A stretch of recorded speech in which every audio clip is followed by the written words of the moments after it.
إن قارون كان من قوم موسى فبغى عليهم وآتيناه من الكنوز ما إن مفاتحه لتنوء بالعصبة أولي القوة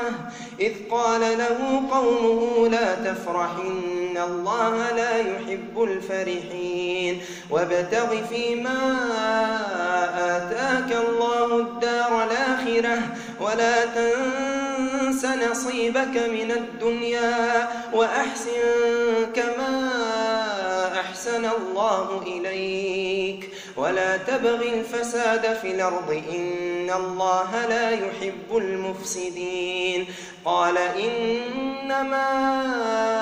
أوتيته على علم عندي أولم يعلم أن الله قد أهلك من قبله من القرون من هو أشد منه قوة وأكثر جمعا ولا يسأل عن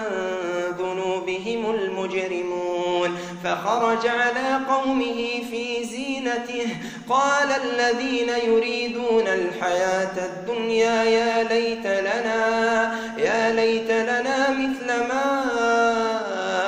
أوتي قارون إنه لذو حظ عظيم وقال الذين أوتوا العلم ويلكم ثواب الله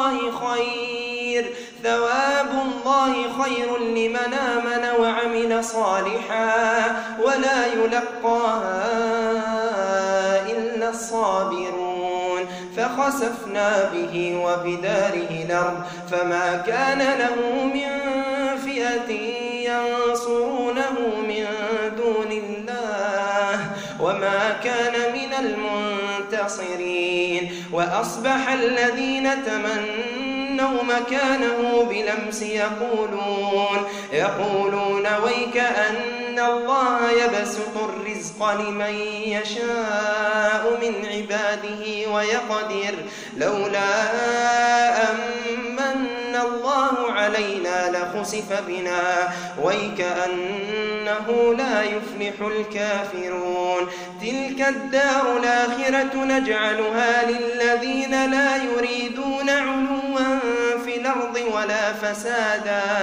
والعاقبة للمتقين من جاء بالحسنة فله خير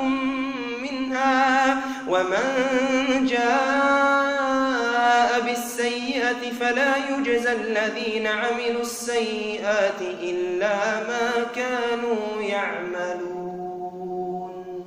الله أكبر.